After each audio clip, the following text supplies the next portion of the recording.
Merci, s'il vous plaît, le silence et je vous demande votre attention avec toutes nos excuses auprès de Monsieur Mathieu Louveau, le directeur de la stratégie d'Airbus, pour cette demi-heure de retard. C'est vrai qu'on avait le timing qui, en principe, est toujours réglé au cordeau par Mathieu. Là, nous avons quelque peu dérapé. On en est sincèrement désolé. Mais nous sommes très heureux de vous accueillir devant notre commission. Monsieur Mathieu Louveau, qui est directeur de la stratégie d'Airbus. Airbus est bien sûr la première entreprise européenne dans le secteur aéronautique et spatial, tant civil que militaire, et un groupe d'envergure mondiale qui compte 157 000 salariés, dont plus de 50 000 en France. Ses principales filiales sont Airbus Commercial Aircraft, leader mondial dans l'aviation civile, Airbus Defence and Space, qui regroupe les activités militaires et spatiales, ainsi qu'Airbus Hélicoptères, qui produit des hélicoptères tant civils que militaires.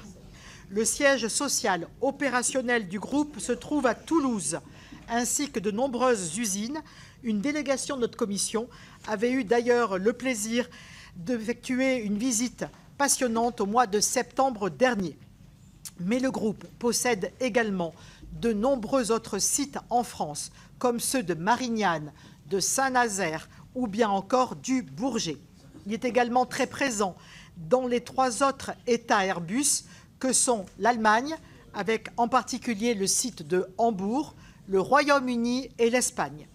Airbus dispose enfin de lignes d'assemblage aux États-Unis, Mobile, Alabama, et en Chine, Taïjin, sur la mer Jaune, au nord-est de la Chine. En 2024, le chiffre d'affaires d'Airbus a atteint 69,2 milliards d'euros, en hausse de 6%, et son bénéfice net, 4,2 milliards d'euros, soit une augmentation de 12%, grâce à une forte demande d'avions commerciaux, puisque le groupe en a livré 766.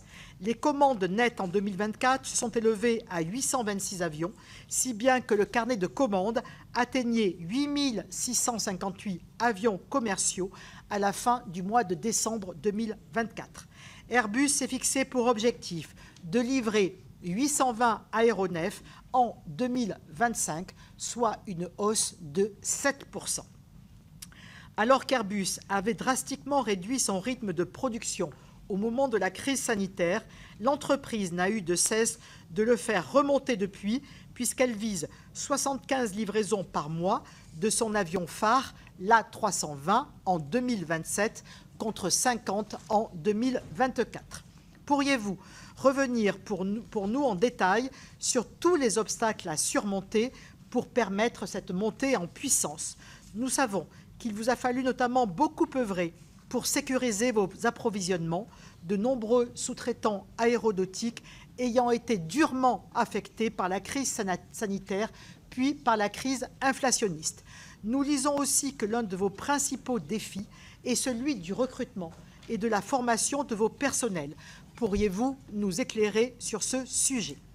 Votre principal rival, l'avionneur américain Boeing, a connu de très rudes difficultés ces dernières années, avec notamment le crash de 2 737 MAX en 2019.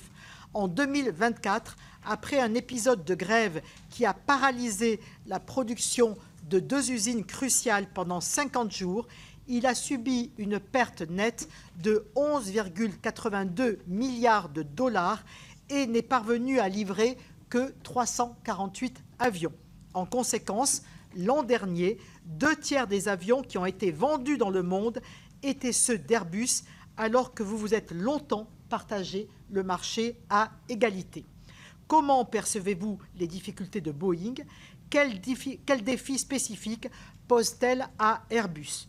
Je pense au fait que cela peut allonger, peut-être démesurément, votre carnet de commandes et conduire à ce moment-là à des délais de livraison trop importants. Je sais aussi que vous partagez beaucoup de sous-traitants avec Boeing, qui fait d'ailleurs travailler de nombreuses entreprises françaises du secteur aéronautique et en premier lieu Safran. Pensez-vous que les projections qui vous verraient durablement dominer 60% du marché mondial des avions commerciaux sont crédibles? Ce duopole est contesté par un troisième acteur, le chinois Comac, qui cherche désormais à commercialiser à l'export son moyen courrier C919, mis en service en 2023, notamment dans d'autres pays d'Asie du Sud-Est. Alors que Comac prévoit de livrer 50 avions en 2025, 16 depuis 2023, et entre 150 à 200 appareils par an à horizon 2030, comment percevez-vous l'émergence de ce nouvel acteur ? Peut-il rapidement vous prendre des parts de marché importantes ? La Chine vous paraît-elle en mesure de s'affranchir à brève échéance des technologies occidentales très nombreuses dans le C919 ? Comac peut-il bénéficier de la guerre commerciale lancée par l'administration Trump ? Si l'on se projette davantage dans l'avenir, comment avance votre projet de successeur décarboné de votre best-seller, le moyen courrier A320 ? Pouvez-vous nous rappeler les principales technologies qu'il va mobiliser en termes de matériaux plus légers, de longueur des ailes, de moteurs beaucoup plus sobres, utilisation de carburant d'aviation durable ? Le soutien qui vous est apporté par l'État dans le cadre du Conseil d'orientation pour l'aéronautique civile, le CORAC, est-il suffisant ? Quid des projets d'avions à hydrogène dont nous avons vu qu'ils sont fortement retardés ? Enfin, je voudrais dire un mot sur le spatial. Alors que Thales et vous-même avez annoncé d'importantes suppressions de postes dans vos filiales spatiales, comment s'expliquent les difficultés des fabricants français de satellites ? Quelle perspective pour le projet Bromo qui vise à fonder un géant européen et autonome dans les satellites associant Airbus, Thales et Leonardo? Serait-il à même de rivaliser avec Starlink? Nous l'avons déjà évoqué dans le groupe d'études sur le spatial et je vous en remercie, mais c'est bien que vous puissiez de nouveau en faire état devant les commissaires qui ne participent pas à ce groupe d'études. Enfin, dernière question, comment comptez-vous vous positionner sur le projet de constellation Iris² porté par la Commission européenne? S'agit-il d'une priorité pour Airbus? Voilà, monsieur le directeur, un certain nombre de questions qui sont déjà très importantes. Je vous laisse très vite la parole pour que vous puissiez faire votre intervention. Avant de vous céder la parole, je précise que cette audition fait l'objet d'une captation vidéo et qu'elle est diffusée en direct sur le site du Sénat. Et ensuite, bien évidemment, nous ouvrirons les questions de nos commissaires. Monsieur le directeur, avec toutes nos excuses, je vous laisse la parole. Merci beaucoup, Madame la Présidente, de cette invitation. Merci beaucoup, Mesdames et Messieurs les sénatrices et sénateurs, de m'écouter pendant quelques minutes parler d'Airbus. Merci d'avoir choisi une décoration dans cette salle qui fait honneur à l'aéronautique et j'espère à nos produits. Je pense que Fabien, à mes côtés, qui est directeur des affaires publiques, va vite trouver un poster d'A400M et puis peut-être un hélicoptère, un Caracal par exemple, pour compléter la déco. Vous avez dit l'essentiel, donc je vais dire juste le reste sur ce qu'est Airbus. Et oui, vous l'avez dit, nous sommes le leader des avions civils, 70 milliards de chiffre d'affaires, dont 50 sur l'aviation commerciale. On est aussi le leader des hélicoptères, 8 milliards d'euros de chiffre d'affaires. C'est une division qui a beaucoup grandi, moitié civile, moitié militaire. Dans la défense, on est un très grand acteur de la défense en Europe, 12 milliards d'euros. Donc c'est des activités qui semblent petites à l'échelle d'Airbus, mais qui sont très importantes dans leurs marchés respectifs. Donc au total de 70 milliards.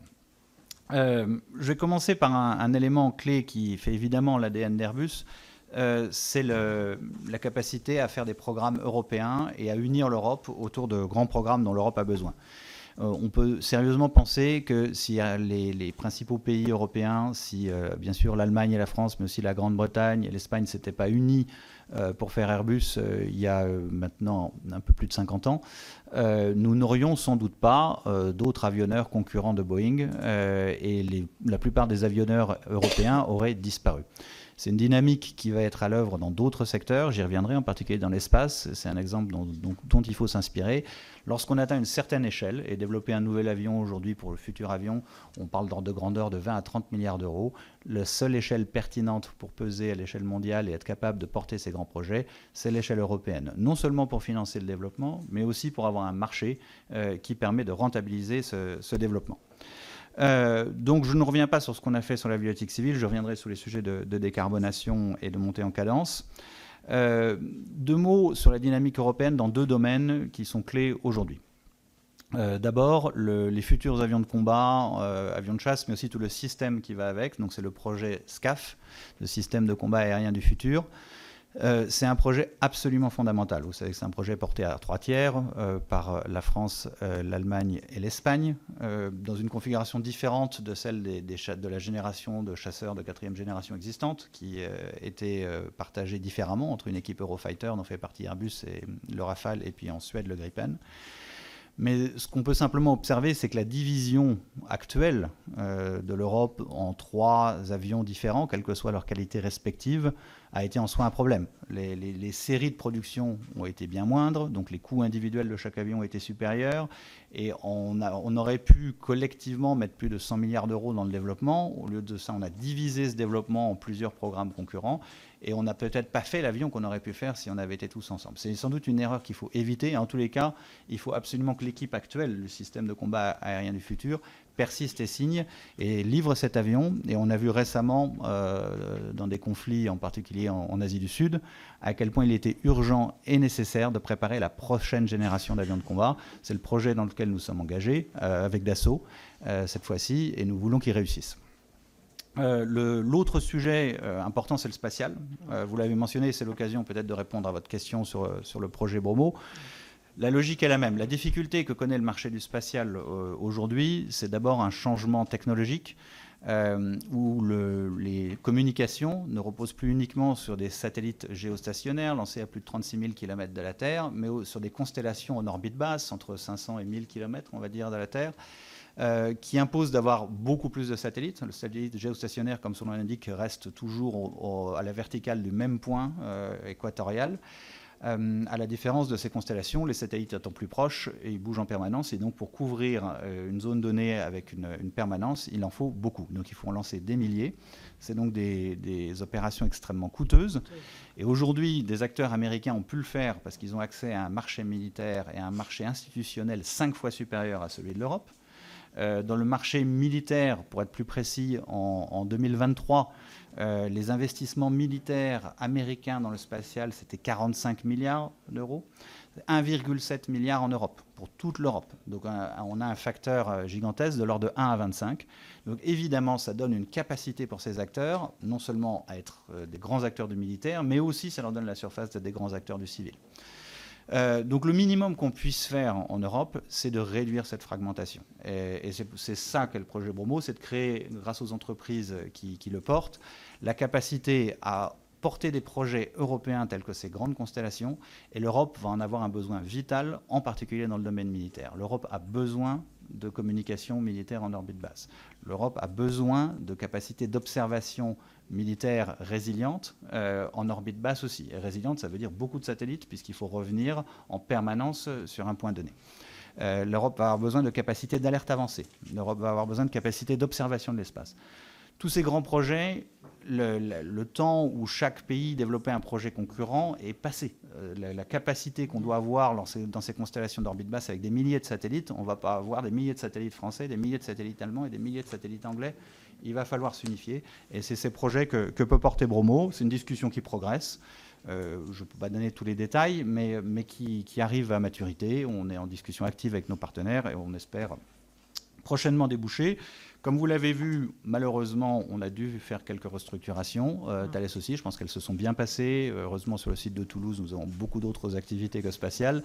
Ça a sans doute facilité les choses, sans licenciement, avec un très bon accompagnement, enfin un très bon dialogue, je pense, avec les partenaires sociaux. Et maintenant, ce que j'espère, c'est que le rebond viendra, qui permettra de reprendre une dynamique de croissance, en particulier grâce à ce projet. Un dernier point que je dois mentionner, c'est la situation du programme A400M, qui était aussi une réussite européenne. C'est le seul avion de cette capacité de transport à la fois tactique et stratégique depuis que les États-Unis ont arrêté le programme C-17. Il y a un manque dramatique de capacité d'aérotransport en Europe, surtout dans un scénario où les Américains se retireraient d'Europe. Ce serait un drame que ce programme s'arrête, et ce qui pourrait être le cas s'il n'y a pas de commande additionnelle. Alors, il y a des contrats en cours de négociation à l'exportation qui viendront, mais en temps utile. On ne peut jamais contrôler le timing dans ce genre de situation. Donc, il est très important que les pays européens qui en ont besoin passe ses commandes et les passe maintenant pour que nous puissions maintenir le système de production. Peut-être 2 mots d'Airbus en France, parce que grand acteur européen, mais grand acteur français.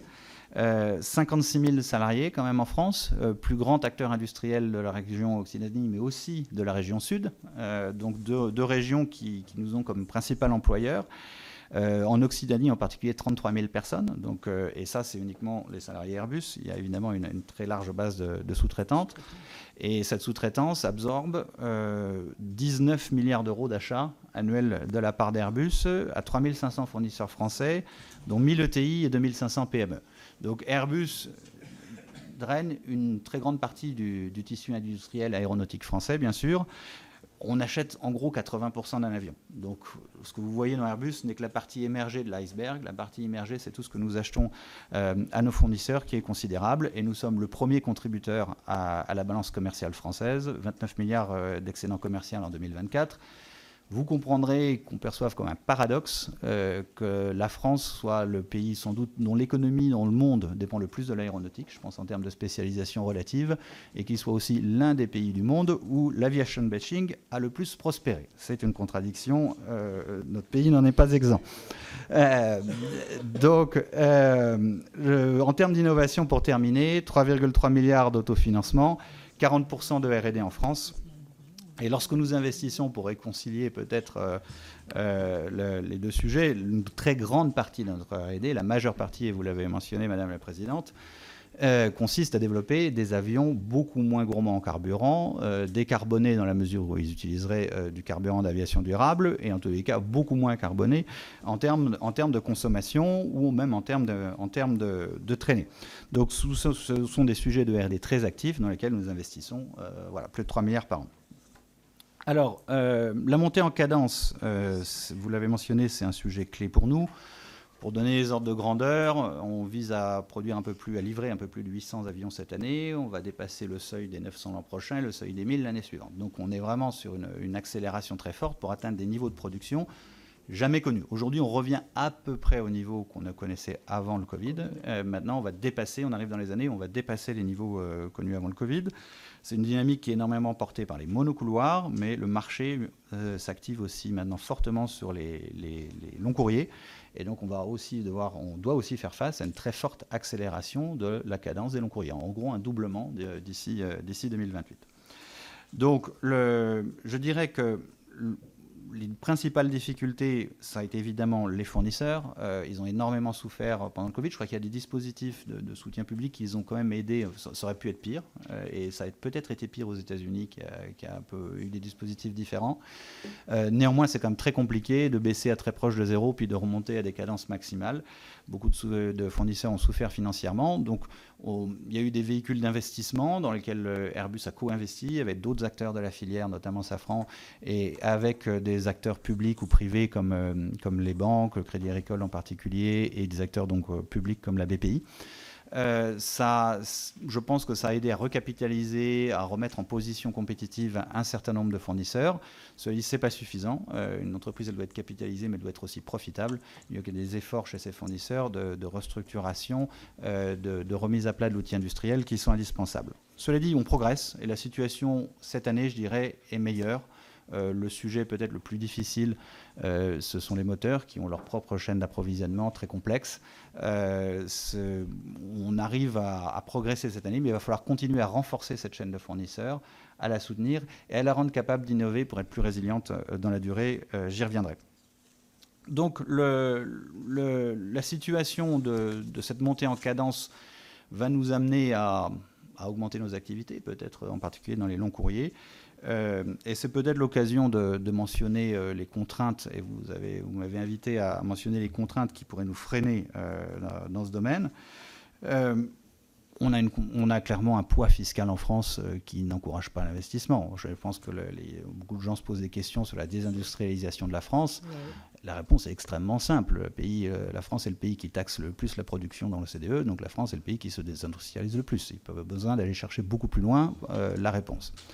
Il y a une deuxième, pour donner quelques chiffres, les charges sociales et salariales payées par Airbus en France s'élevaient à 2,4 milliards d'euros pour une masse salariale totale de 5 milliards. Donc à peu près la moitié de notre masse salariale part en charge sociale. Ça fait un ratio de 48%. Les charges sociales en Espagne sont de 30% et de 20 à 25% en Allemagne et en Grande-Bretagne. On est bien placé pour comparer, on est implanté dans les 4 pays. Et au Grande-Bretagne, on est aux alentours de 14%.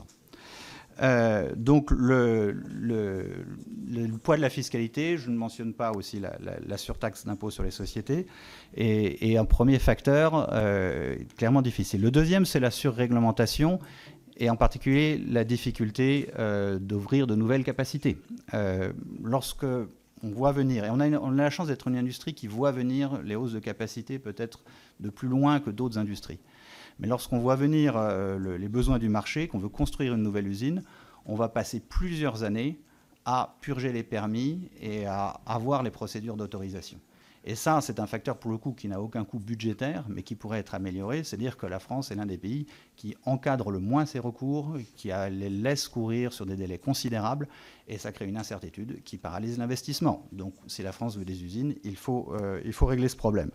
Ensuite, il y a eu effectivement un emballement de la réglementation ces dernières années, qui a clairement ralenti notre capacité à investir. Donc Airbus se retrouve en fait ensuite dans des questions, soit on n'investit pas finalement, et ça, malheureusement parfois ça peut être le cas, on manque une opportunité d'accroître notre production et de servir le marché, ou on va investir ailleurs dans des pays où on pourra construire l'usine 2 à 3 fois plus vite qu'on ne le ferait en France.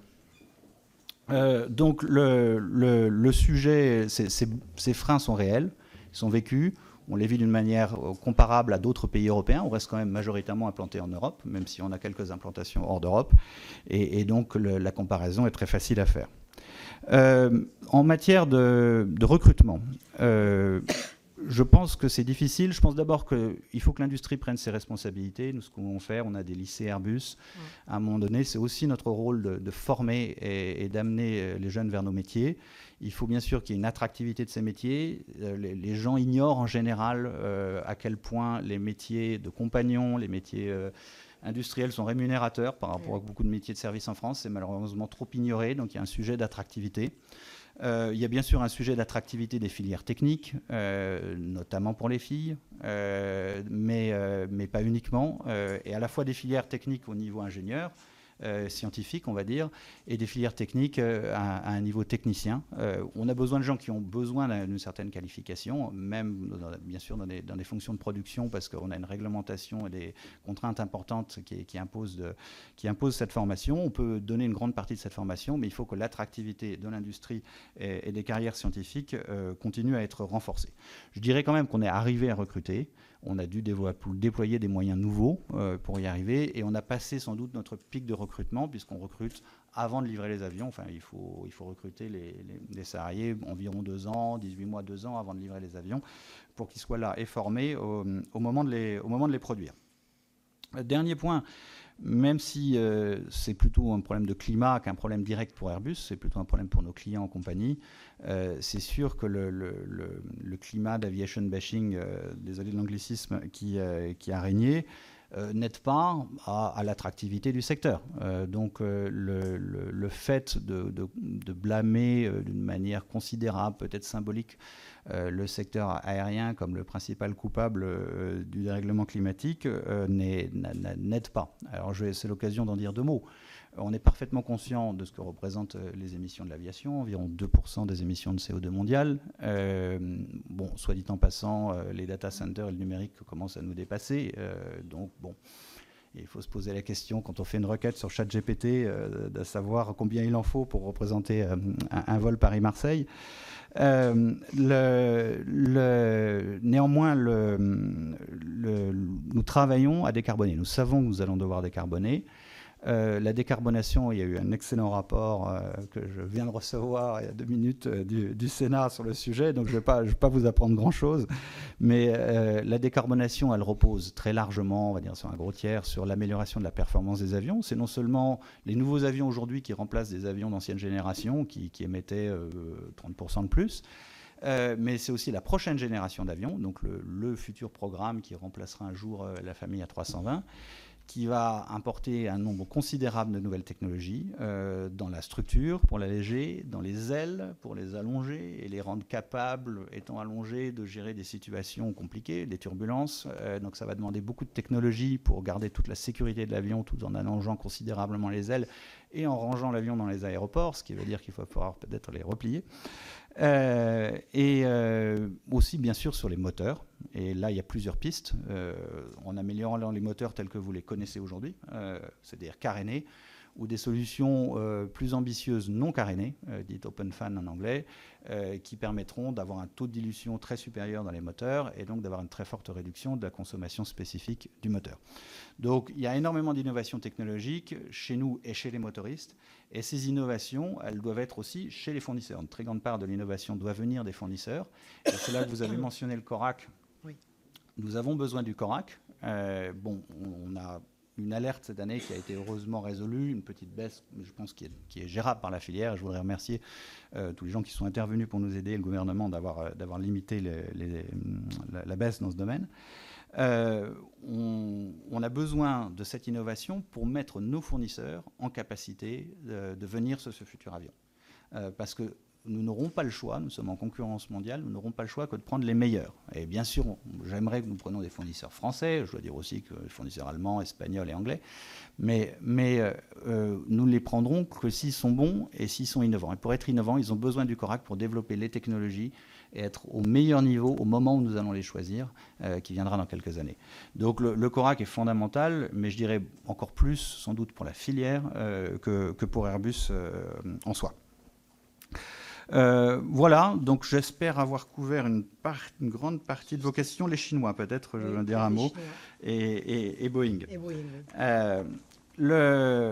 Sur la Chine, effectivement, la Chine est entrée. Donc on vit dans un duopole qui est en train de devenir un triopole. Je ne sais pas si le terme existe. C'est une réalité. Les compagnies aériennes chinoises ont sans doute pour mandat, à échéance, d'acheter une majorité ou au moins la moitié de leurs avions en Chine. La production est en train d'arriver. Ils subissent aujourd'hui, le COMAC et le C919 a les mêmes contraintes de montée en cadence que nous, en plus dans un nouvel avion. Mais c'est une réalité. COMAC a candidaté à la certification européenne. Le HASA a communiqué sur le sujet, a dit que ça allait prendre un moment, mais n'a pas dit que c'était impossible, elle ne savait sans doute pas.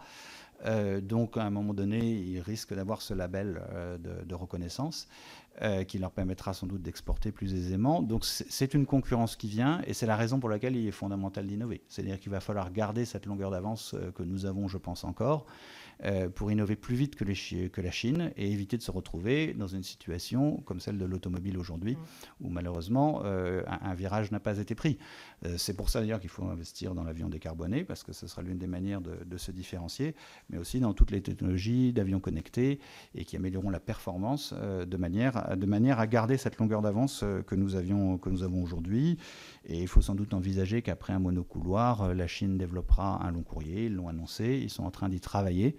Il faut aussi se poser la question des technologies occidentales qui vont dans ces avions via les achats. Vous l'avez mentionné, il y a beaucoup de technologies occidentales sur le C919 et de la pertinence d'en avoir autant sur le C929. Donc, en tous les cas, je pense qu'il faut se faire à l'idée que sur ces grands domaines de l'aéronautique qui sont continentaux, la Chine est un continent en soi, va avoir son industrie aéronautique, et donc la concurrence va progressivement s'intensifier au-delà de la concurrence de Boeing dans les années qui viennent.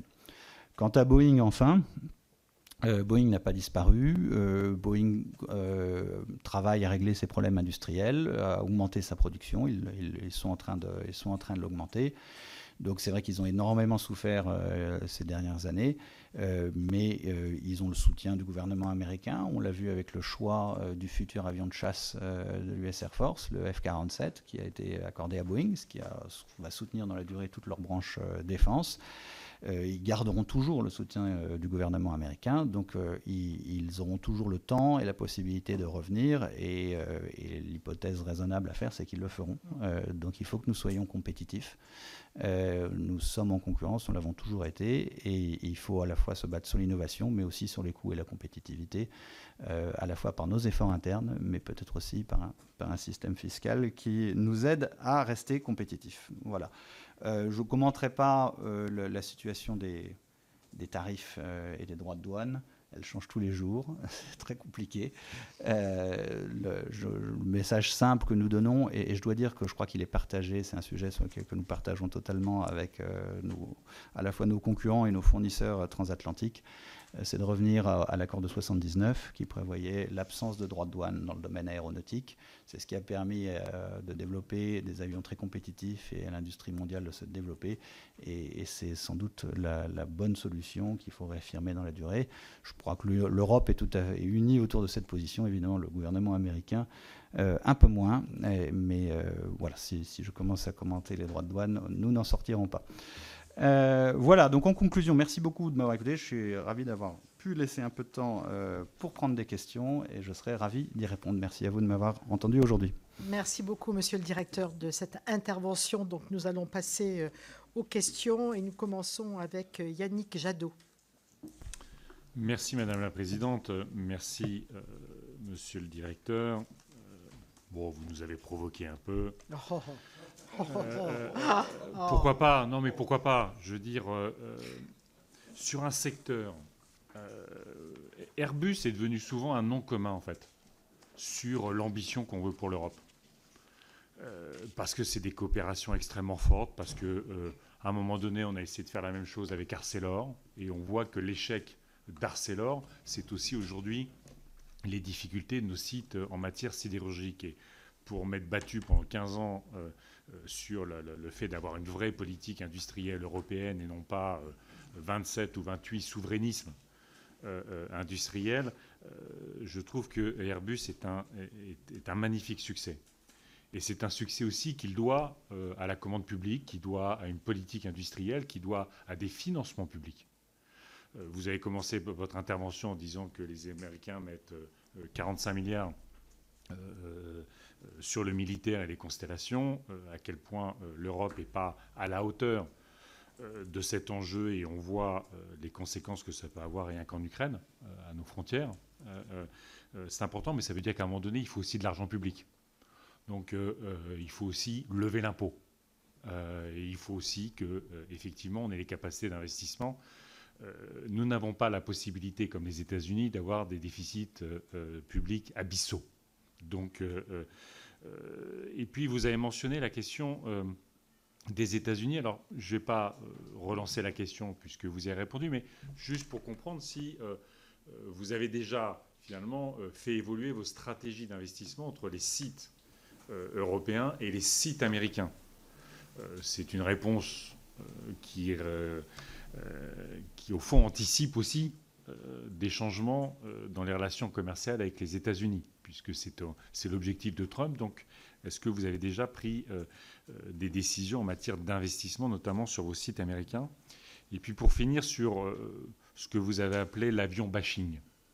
Moi, j'appelle ça la responsabilité. Pardonnez-moi, c'est bien de baisser l'efficacité, de rendre vos avions plus efficaces, mais on doit collectivement s'interroger si vous améliorez l'efficacité d'un avion de 30%, mais qu'il y a 3 fois plus d'avions qui volent, c'est une question qu'il est légitime de se poser. Je pense que quand les étudiants de Supaéro s'interrogent sur ce sujet-là, c'est pas par désamour de l'aviation, c'est pas par le manque d'ambition et leur envie de faire voler des avions et de beaux avions, c'est simplement parce que c'est une responsabilité collective. Quand on s'interroge de remplacer l'avion par le train quand on est à 2 heures en TGV, je pense que ce sont des bonnes questions qu'on doit se poser. Donc, je trouve que vous avez abordé la question de manière un peu provocante, mais je trouve un peu facile au regard de notre responsabilité collective. On va vous proposer de prendre des questions 3 par 3, hein, si vous le voulez bien. Donc, oui. Donc, on passe à Daniel Fargeau. Merci, Madame la Présidente. Monsieur le Directeur, eh bien, écoutez, Un grand merci pour vos propos et nous avons pris bonne note de vos incertitudes et de vos questions. Alors permettez-moi à mon tour de vous en poser une. Comme vous nous l'avez indiqué, le carnet de commandes d'Airbus avec plus de 8700 avions est assuré et l'écart se creuse avec votre principal concurrent, Boeing. Pour la seule année 2024, ce sont 878 nouvelles commandes qui sont enregistrées. Bravo. Aussi, je voulais savoir quelle était la place du pavillon français dans cette dynamique et surtout quel serait l'impact pour Airbus si les commandes d'Air France venaient à se tarir, notamment par les droits de trafic ouverts à des compagnies du Moyen-Orient, clientes d'Airbus, et ce, du fait d'une politique nationale que je qualifie, tout comme vous, d'aérien bashing. Merci. Et ensuite, Christian Redon-Sarrazy. Merci Madame la Présidente, merci Monsieur le Directeur pour vos propos. La nécessaire décarbonation de l'aviation conduit aujourd'hui, donc vous l'avez rappelé, au développement d'appareils hybrides utilisant notamment l'hydrogène comme source d'énergie. Des projets de grande envergure commencent à voir le jour dans les territoires, en particulier dans mon département en Haute-Vienne, où l'énergéticien Verso Énergie projette l'installation d'une unité de production qui récupérera une partie des 630 000 tonnes de dioxyde de carbone de l'usine Sylvamo pour le combiner à de l'hydrogène vert et produire 150 000 tonnes de carburant d'aviation synthétique, le e-Safe, en français, carburant d'aviation durable. Quel soutien, quel partenariat, quelle stratégie aura Airbus pour soutenir et accompagner le développement de cette filière d'avenir et importante sur le territoire national? Merci Christian. Voilà, Monsieur le Directeur, pour vos réponses. D'excellentes questions et d'ailleurs un peu connectées entre elles. Pour commencer, juste mon point sur la taxation, je l'ai formulé de manière un peu expéditive, mais mon intention n'était pas de provoquer. C'est une réalité. C'est une réalité que la production est plus taxée en France que dans la plupart des pays de l'OCDE, ou de l'essentiel. Et donc c'est une réalité tout très simplement que ça pèse sur les coûts de production et c'est pas favorable au choix de développement de l'industrie en France. Sur les investissements aux États-Unis, la situation des droits de douane est tellement volatile qu'elle ne peut pas, à ce stade, déclencher des décisions qui nous engagent pour des décennies d'investissement ou de désinvestissement. Le fait est qu'Airbus a investi depuis longtemps dans des chaînes d'assemblage dans le sud des États-Unis, à Mobile en Alabama, ce que Boeing n'a jamais fait ailleurs qu'aux États-Unis, et qu'on se trouve paradoxalement pénalisé puisque c'est nous qui payons les droits de douane en important les sous-ensembles vers cette usine plutôt que nos clients. Bon, de toute façon, le secteur est pénalisé par les droits de douane quoi qu'il arrive, mais dans la répartition des coûts entre nos clients et nous, c'est nous qui sommes pénalisés lorsqu'on a implanté une usine sur place, ce qui est légèrement paradoxal. Donc voilà, je dirais... À ce stade, toute cette situation des droits de douane crée plutôt de l'incertitude, donc peut conduire, comme beaucoup d'entreprises, je pense, à mettre en suspens des investissements en attendant d'y voir plus clair, mais certainement pas d'en déclencher dans un sens ou dans un autre, dans la mesure où la situation est extrêmement volatile. Sur l'aviation bashing, bon, le premier point, c'est que tous les pays du monde ont une aviation, les gens volent, donc la France doit représenter, Fabien, tu me dis si je fais une erreur, mais environ 1% du trafic mondial, alors qu'il n'y a que les Chinois viennent, mais il y a globalement 2 constructeurs aéronautiques dans le monde. Donc quand l'aviation souffre, en France, les émissions se réduisent peut-être très légèrement, mais l'image et les marchés du constructeur mondial et d'un pays qui dépend extraordinairement de l'aéronautique pour ses exportations et sa balance commerciale souffrent d'une manière disproportionnée. Donc mon point était de dire, effectivement, s'il y a un pays qui dépend de l'aéronautique, c'est quand même la France, à un point qui dépasse tout autre pays. Donc il faut juste y faire attention. Et l'autre point que je n'avais pas fini de développer et qui va faire la transition avec le sujet des carburants d'aviation durable, c'est que l'aviation est décarbonable. C'est un secteur qui est cher à décarboner. Incontestablement, c'est celui où la tonne de CO2 va être la plus difficile à gagner. On est dans des ordres de gain de 1 000 €, mais ce n'est pas infaisable. Ça va juste prendre plus de temps. Ça prend plus de temps parce que l'innovation dans l'aviation prend du temps. Développer et certifier un avion prend beaucoup de temps. Ça prend du temps parce que c'est technologiquement très difficile. Et donc, au-delà du développement d'un nouvel avion beaucoup moins consommateur de carburant que j'ai mentionné, il faut réformer le trafic aérien, le contrôle du trafic aérien. Il y a beaucoup de gains à faire sur les trajectoires aujourd'hui qui ne sont pas optimisées. Et pour ça, il faut une vraie réforme du contrôle aérien et de la gestion, même d'ailleurs sur les aéroports. Et il faut du carburant d'aviation durable, qui va être le principal facteur de décarbonation. Aujourd'hui, il est produit à partir d'huile végétale. On peut y venir ensuite à partir de déchets organiques cellulosiques, ce qui va permettre d'étendre. On va pouvoir couvrir peut-être un tiers, la moitié des besoins. Et ensuite, il faudra les produire de manière synthétique à partir d'hydrogène. Et ça va être une filière de débouchés pour l'hydrogène. L'autre manière d'utiliser l'hydrogène, c'est de faire des avions qui voleront directement en utilisant de l'hydrogène liquide. C'est un projet sur lequel nous travaillons. Ça va être un projet de longue haleine parce que c'est vraiment techniquement très complexe. Mais on y travaille activement. On investit des sommes considérables, parmi les 3 milliards 3 que j'ai mentionnés, pour dérisquer toutes les technologies. Il faut des piles à combustible qui soient capables d'opérer à très haute altitude, et si possible un jour qui soient capables d'opérer à chaud. Il va peut-être falloir de la supraconductivité parce qu'il va falloir des puissances électriques considérables à l'intérieur de l'appareil. C'est des technologies qui ne sont même pas mûres au sol et qu'il faudra en plus implanter dans des avions. Donc ça va prendre du temps, mais sur un horizon long, on va dire d'une vingtaine d'années, c'est l'horizon dans lequel nous nous inscrivons et c'est un métier de long terme, on investit en avance. Donc sur les débouchés de l'hydrogène, oui, l'aviation va être un débouché de l'hydrogène, sans doute dans un premier temps et assez rapidement, comme intrant dans des carburants d'aviation durable, et ensuite à terme, peut-être directement, et même probablement, directement dans l'avion. Sur le pavillon français et le carnet de commandes, on s'interdit de choisir entre nos clients qu'on aime tous beaucoup. J'aime beaucoup Air France, plus à titre personnel, j'y voyage beaucoup. Donc je pense que les droits de trafic sont plutôt une question une question qui relève de la DGAC, pas beaucoup plus que d'Airbus. L'essentiel, c'est que le trafic aérien puisse se développer dans de bonnes conditions. Et je serais ravi qu'Air France progresse, mais je dois dire aussi que les compagnies du Golfe sont des clients importants auxquels on tient beaucoup. Donc je m'interdirais de choisir entre nos clients aujourd'hui. Merci, monsieur le directeur. On continue avec une question de Daniel Salmon. Merci, Madame la Présidente. Merci pour votre exposé. Effectivement, on se réjouit tous de la réussite d'Airbus, une réussite européenne, s'il en est. Mais par contre, effectivement, cela ne doit pas nous empêcher de nous interroger dans le cadre d'une course internationale. Nous savons bien que nous sommes une économie mondialisée où il y a des problématiques de compétitivité, mais le fait d'être dans ce cadre-là ne doit pas nous empêcher de nous poser la question de l'habitabilité de la planète. Et dès qu'on interroge l'aviation, effectivement, on nous parle de bashing.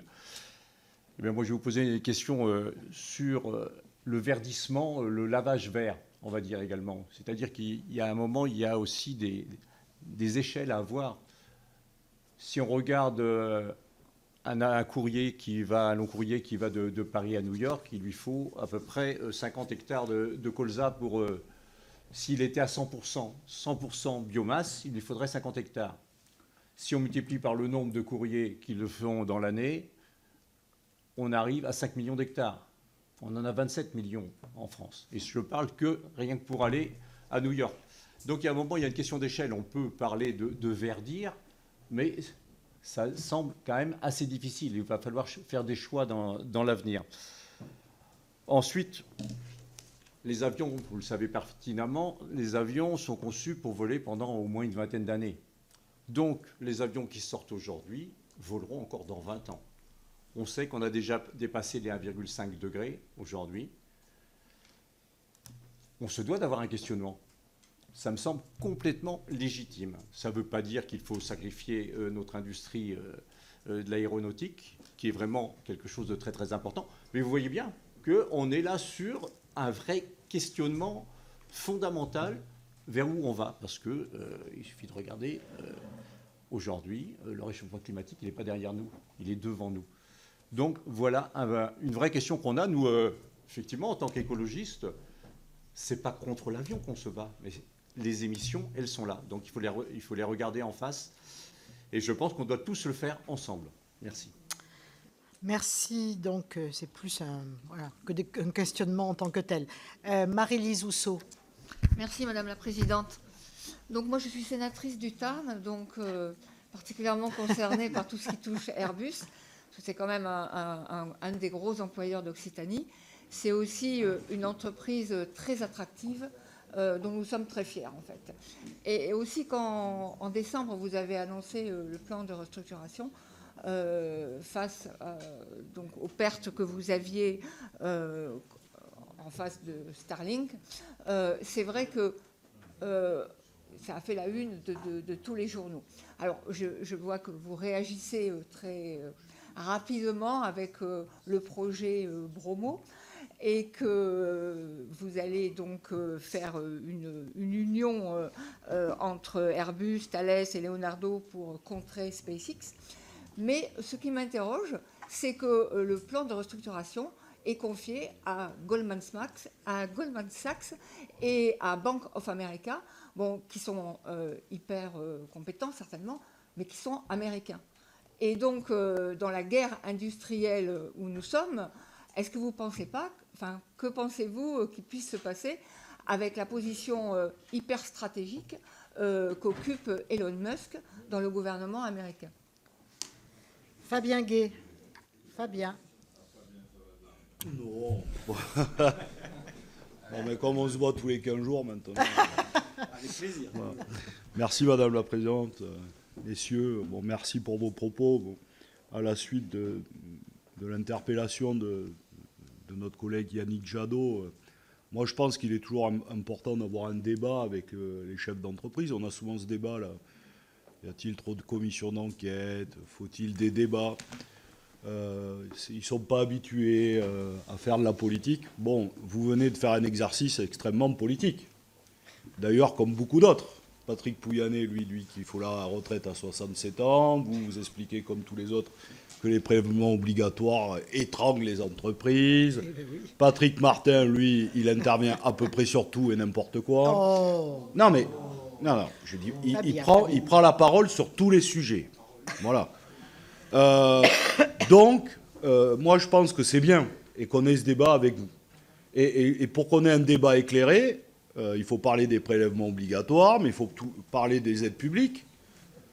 Crédit d'impôt, 100 millions en ce qui vous concerne, le crédit mécénat, Corac, pas une petite affaire. L'ambition, c'est 10 milliards sur 10 ans, qui a été revu à la baisse. 50% d'argent public, 50% par le privé, revu à la baisse. Effectivement, depuis 2023, on est autour de 300 à 350 millions d'argent public injectés chaque année, dont une partie va à Airbus ou à ses sous-traitants. Donc voilà, je dis ça parce que quand on n'a que le débat sur les prélèvements obligatoires, l'OCDE, bon, il y a une question. D'ailleurs, il y a une question autour du modèle social. Voilà. Mais après, il faut aussi abonder tout ce qui se fait en France et ce qui ne se fait pas ailleurs. Vous voyez, le Corac, c'est pas partout. On ne soutient pas les projets à hauteur de plusieurs milliards sur plusieurs années dans tous les autres pays. Donc voilà, je pense que pour le coup, ça nous permet d'avoir un débat éclairé. Donc moi, deux questions. La première, vous l'avez esquissée, c'est sur Arcelor, parce que pour le coup, je pense que c'est aussi un débat qu'on doit avoir avec des industriels, parce qu'il faut aussi de l'acier pour faire dans l'aéro. Est-ce que, oui ou non, comment vous regardez l'évolution de l'affaire? Et un certain nombre d'industriels n'est plus un tabou, y compris les plus libéraux, en disant si Mittal se retire, peut-être faut-il envisager une nationalisation temporaire pour rechercher d'autres repreneurs et pour garder de la production d'acier en France et en Europe. Donc est-ce qu'il y a une vision stratégique de votre groupe sur cette question-là, parce qu'elle est intéressée au premier chef, même si, évidemment. Puis la deuxième, peut-être pour revenir sur le projet de fusion Bromo et l'ambition, je ne reparlerai pas des 500 suppressions de postes, vous allez me dire c'est des départs volontaires, ce n'est pas ma question. Moi, c'est qu'est-ce qu'on compte, quelle est l'ambition de cela? Parce que est-ce que concurrencer Starlink, qui lui, pour le coup, SCX, c'est-à-dire sous perfusion d'argent public, enfin, là, il y a une véritable question, quelque part une concurrence déloyale. Et moi, je pense que, pour le coup, on a des temps d'avance. Par exemple, Thales sait faire aujourd'hui réorienter ses satellites en plein vol, ce qui est un avantage comparatif, ce que ne sait pas faire Starlink. Donc, sur quoi on veut aller jouer pour avoir un avantage comparatif? Est-ce que c'est sur cette question-là industrielle? Et je pense qu'on a un temps d'avance et on n'a pas besoin de toujours se dire et de se comparer négativement, parce qu'on peut faire des choses, y compris mieux. Et est-ce qu'il faudra un soutien public plus fort sur le domaine spatial pour conserver une souveraineté? Voilà, je vous remercie. Merci Fabien. Monsieur le directeur, voilà un certain nombre de questions. Alors, dans l'ordre des ordres, peut-être. Pardon, juste pour revenir 2 secondes sur la décarbonation, je pense que ce qui s'applique à l'aéronautique s'applique à tous les secteurs. On n'est pas le secteur émetteur le seul, 2%. Donc si la solution dans tout secteur économique est de réduire les émissions par la suppression de la production, la somme de toutes ces réductions risque d'être relativement difficile à supporter. Néanmoins, encore une fois, et j'y reviens, l'aviation civile est décarbonable. Et on pense que la bonne stratégie, c'est celle qui consiste progressivement à solvabiliser ces technologies pour leur laisser le temps d'émerger, de croître et de décarboner. On sait tous que ça va prendre du temps, mais l'Europe a mis un mandat sur la consommation de carburant d'aviation durable qui va aller jusqu'à 5% d'incorporation, qui est en train de solvabiliser des filières de production qui vont y arriver. On ne fera pas voler tous les avions du monde avec le colza, les surfaces agricoles n'y suffiraient pas, et c'est pour ça qu'il va falloir passer de filières qui aujourd'hui suffisent, parce qu'il y a très peu de consommation de carburant d'aviation durable, à de nouvelles technologies qui permettront d'atteindre la totalité. Et probablement, ça aura un impact sur le prix du carburant aérien. Mais il vaut mieux que cet impact vienne de technologies qui permettent de produire du carburant décarboné que de taxes. Les taxes ne serviront pas à décarboner l'aviation. Alors que si le surcoût, s'il doit y en avoir un, vient du fait d'utiliser des carburants décarbonés, ce sera un surcoût vertueux qui mènera vraiment vers la décarbonation. C'est pour ça que c'est plutôt la démarche que nous suggérons. Je ne sais pas si je prends les questions dans l'ordre. Sur les banques américaines qui nous conseillent, ce n'est pas les banques qui s'occupent du projet de restructuration. En tout cas, certainement pas des restructurations internes qui interviennent chez nous, chez Thales. Ce n'est pas le travail des banques. Ensuite, comme sur toute transaction de ce type, on prend des banques d'affaires dont les équipes sont implantées en Europe. Il n'y a pas d'Américains personnellement impliqués. C'est des banques qui sont américaines mais qui emploient les équipes européennes. Et elles n'ont pas accès à toute la documentation confidentielle, restreinte, en particulier militaire. C'est tout à fait restreint, donc elles n'ont pas accès à des éléments technologiques qui seraient déterminants. Ils n'en ont pas besoin et ce n'est pas leur rôle. Donc voilà, tout simplement pour dire que ce qui est confidentiel dans nos technologies n'a pas à leur être montré aux banquiers en général et a fortiori pas à celle-là, mais il y a ces 2 sujets très différents. Ils s'occupent d'aspects très transactionnels, donc ils regardent les contrats, les comptes, mais pas le cœur de la technologie. Sur les crédits d'impôt et l'équilibre avec les aides, je rappelle juste les ordres de grandeur. C'est vrai que le CORAC est substantiel, a été un peu réduit. On investit 3,3 milliards d'euros par an d'autofinancement. Les aides publiques qu'on reçoit sont une toute petite fraction de ce montant. Et il faut les mettre en regard, c'était mon propos de départ, avec l'ensemble des taxes qu'on paye. Oui, nous sommes dépendants de l'argent public, mais pour des commandes, pas pour du soutien à l'innovation, ce que tous les pays font, et d'autres à beaucoup plus grandes échelles que nous. Il faut se rappeler que la Chine a payé 40 milliards d'euros pour le développement du C919, et il faut voir le système qui a été mis en place sur la voiture électrique en Chine, qui est un système qui repose à la fois sur la concurrence, c'est un secteur très concurrentiel en Chine, mais aussi sur des subventions massives accordées par chaque province chinoise. Donc le problème, c'est que tout le monde doit jouer selon les mêmes règles. Et honnêtement, en termes de soutien public, entre ce qui se passe, j'ai montré les budgets américains et je vous ai donné les budgets chinois, globalement, l'équilibre entre les taxes et les soutiens n'est pas le même en Europe que dans les deux autres zones. En matière spatiale, on n'a pas besoin de subventions, on a besoin de commandes. Parce qu'à la fin, ce n'est pas de l'argent public donné à perte, c'est de l'argent pour acheter une capacité. Ce qui est fondamental, et ça a été souvent d'ailleurs l'approche de la France, qui je pense, paye sur la durée, c'est d'acheter une capacité qui est un bien public nécessaire, en l'occurrence pour la défense, mais qui peut être aussi, avec les satellites Copernicus, pour l'observation de la Terre ou pour caractériser le réchauffement dont nous avons parlé. Donc, ou par exemple pour surveiller ou suivre les engagements des pays en termes de reforestation. Le spatial sert aussi à ça. Donc on achète des biens publics Et on demande simplement des acquisitions parce qu'on pense qu'elles sont nécessaires pour le public, pas seulement pour Airbus. On ne demande pas finalement d'acheter des satellites pour faire plaisir à Airbus. On pense que c'est nécessaire d'acheter des satellites parce que le spatial est une capacité stratégique militaire fondamentale dans laquelle l'Europe a sous-investi par rapport aux États-Unis et à la Chine dans des proportions massives. Donc oui, nous aurons besoin, monsieur le sénateur, de commandes publiques dans le spatial, pas pour Airbus, pour la sécurité de l'Europe, d'abord et avant tout, mais aussi pour un certain nombre d'autres objets publics.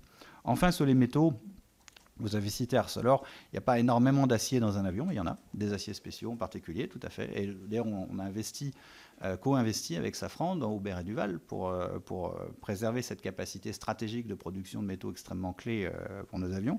Donc, je dirais que sur l'acier, tous les secteurs sont concernés. On l'est parmi d'autres et plutôt un peu moins, honnêtement, en termes de volume que d'autres industries. En revanche, sur des sujets comme l'aluminium et surtout le titane, on a absolument besoin de préserver une production souveraine. Et c'est pour ça que nous sommes prêts, via Aubert Duval, qui est maintenant notre filiale commune avec Safran et avec le fonds Tikao, d'investir pour préserver cette capacité souveraine et arriver à couvrir pas tous nos besoins. Honnêtement, la production européenne n'y suffira pas, mais un socle suffisant pour se protéger stratégiquement et éviter une dépendance trop lourde, comme celle que nous avons pu connaître par rapport à la Russie, mais qui pourrait réapparaître par rapport aux États-Unis ou d'autres régions. Donc la vraie sécurité, elle vient à la fois d'un socle de production souveraine et d'une diversité d'approvisionnement extérieur qui ne nous met pas à la merci d'une seule zone du monde. C'est notre stratégie en termes d'approvisionnement de métaux, mais c'est fondamental pour l'Europe de redévelopper des filières souveraines de production de métaux. Et nous accepterons peut-être, sans doute, dans une certaine mesure, de payer un surcoût pour cette production souveraine, qui doit être raisonnable.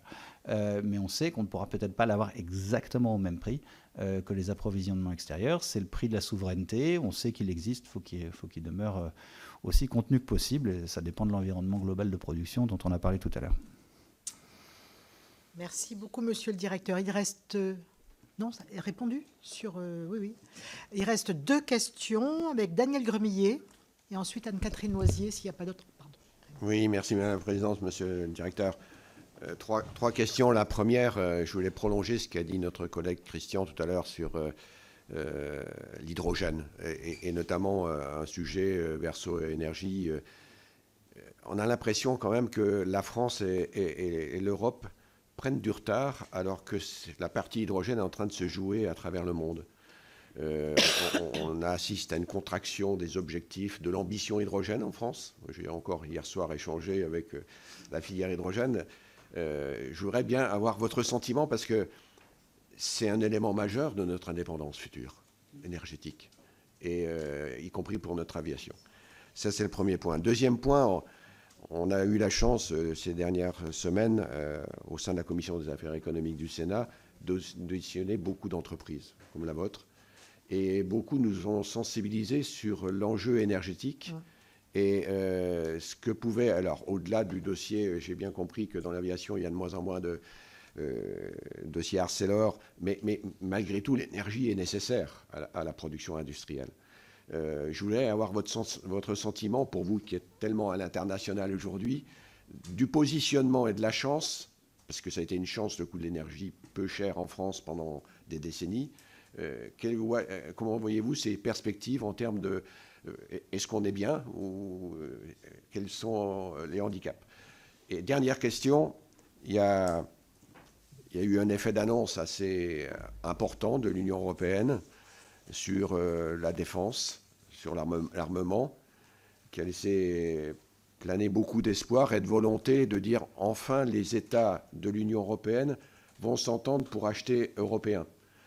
On connaît la chance et on tient vraiment à nouveau à vous féliciter la réussite d'Airbus. Et là, est-ce que c'est un jour sans lendemain? C'est-à-dire que est-ce qu'on va enfin concrétiser notre capacité industrielle de la défense et quelle va être la participation dans cette ambition? Vous avez cité tout à l'heure avec Dassault, mais c'est vraiment un sujet majeur, là aussi, de souveraineté. Merci Daniel. Anne-Catherine Loisier.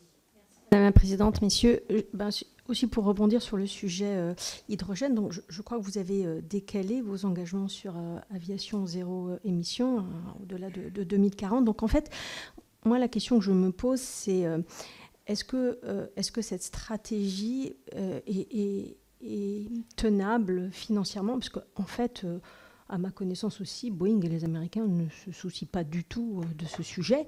Donc vous l'avez dit, par contre, ils sont largement soutenus par des fonds publics, 47 milliards. Donc ils sont finalement investis dans la compétitivité, dans la prise de marché de cette entreprise, pendant que nous, on investit dans l'hydrogène et dans la décarbonation. Donc c'est louable, mais en fait, est-ce tenable dans un marché mondialisé? Et dernière question, Rémi Cardon. Merci Madame la Présidente. Monsieur le Directeur, en tant que sénateur de la Somme, votre filière d'activité est centrale dans mon département, on représente 3000 emplois. Votre usine Airbus Atlantique à Méholt est effectivement créateur d'emplois et puis surtout draine un écosystème important sur lequel les politiques locales ont investi, les collectivités avec Industrie Lab. On a mis à disposition un outil essentiel. Alors moi j'avais, maintenant qu'on a dit ça, c'est comment cet outil aussi il transite aussi avec les investissements conséquents, mais vous allez peut-être nous en dire plus sur la transition écologique. Alors ma question est simple, est-ce que vous avez quelques chiffres clés en termes d'investissement et en termes de baisse d'émissions de CO2? Vous avez certainement des chiffres clés à nous dire. Et puis le deuxième, il est plutôt en rebond au débat précédent que vous avez eu avec M. Jadot et M. Gay. C'est effectivement, vous avez dit, trop de prélèvements obligatoires. Donc moi je vais vous poser la question suivante, pourquoi le capital est moins taxé que le travail et du coup la production? Voilà, termine bien. Monsieur le Directeur. Alors, pour prendre les sujets, j'essaye dans l'ordre. Sur le coût de l'énergie, oui, il est très important pour nous. Je dirais qu'il est encore plus important pour nos clients. Pour une compagnie aérienne, le coût du carburant est le premier facteur de coût. Le fait d'avoir une énergie abondante et décarbonée est fondamental. Je pense que la clé est vraiment dans les deux éléments, abondante et décarbonée.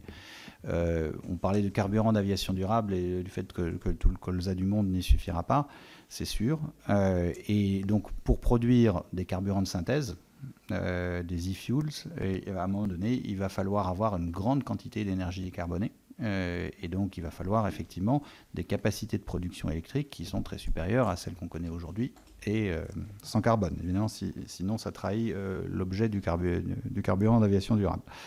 Donc, oui, c'est clé pour nous.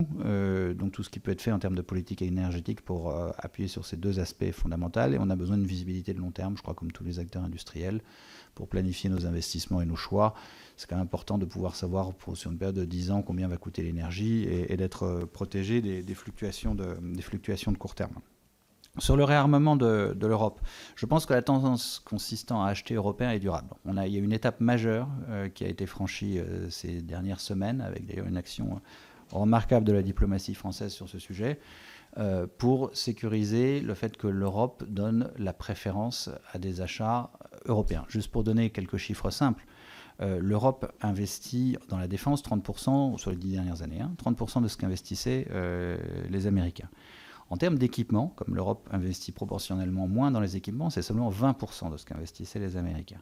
Et 60% de ces achats allaient à l'extérieur, essentiellement aux États-Unis.